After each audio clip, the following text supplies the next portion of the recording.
हिंदी सक्तीच्या मुद्द्यावर संघानं भूमिका स्पष्ट करावी अशी मागणी मनसेने केली। पत्रातून मनसेनं संघाला महाराष्ट्र आणि मराठ्यांच्या इतिहासाची आठवण सुद्धा करून दिली।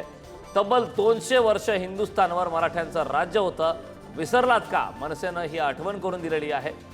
आता हिंदीच्या मुद्द्यासंदर्भात आता सरसंघचालक मोहन भागवत यांना मनसेनं पत्र पाठवलंय। हिंदीचा मुद्दा जसा तापला तशीच राज ठाकरे आणि उद्धव ठाकरे यांच्या एकीची चर्चा सुद्धा रंगली। राज्यातील राजकारण पुन्हा कूस बदलणार का असा सवाल आता या निमित्ताने उपस्थित होत असतानाच मनसेनं मात्र आता सरसंघचालक मोहन भागवत यांना पत्र पाठवलं। हिंदू समाज हा एकत्र येण्याची विखुरण्याची शक्यता अधिक आहे। राष्ट्रीय स्वयंसेवक संघाला एक वैचारिक अधिष्ठान आहे आणि विचारांच्या आधारावर उभी झालेली ही संघटना आहे, म्हणूनच हे सगळं सांगण्याचं धाडस करीत आहे। हिंदू धर्मामध्ये फूट पडण्याच्या कृतीला आपण चाप बसवाल असा आमचा ठाम विश्वास आहे। म्हणून हा पत्र प्रपंच जर आपण वेळ दिली तर प्रत्यक्ष भेटून आपल्या समोर भावना व्यक्त करायला नक्की आवडेल।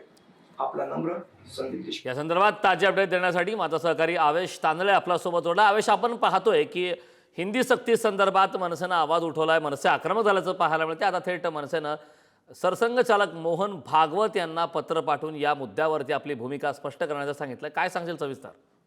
नक्कीच तर आपल्याला माहित आहे जेव्हापासून हिंदी अनिवार्य झाले तेव्हापासून मनसेने आवाज उठवलाय। राज्यभर बॅनर्स लावण्यात आले, तसंच मनसे अध्यक्ष राज ठाकरे यांनी सोशल मीडियावर एक पोस्ट सुद्धा केली आणि त्याला विरोध केला। राज्यभरातून जे मराठी प्रेमी आहेत त्यांनी सुद्धा जागोजागी या हिंदी भाषेला विरोध केलेला आहे। त्यामुळे आता मनसे नेते संदीप देशपांडे आणि मोहन भागवत यांना पत्र लिहिलंय। त्यांना मराठ्याचा इतिहास काय हे सुद्धा सांगितलंय।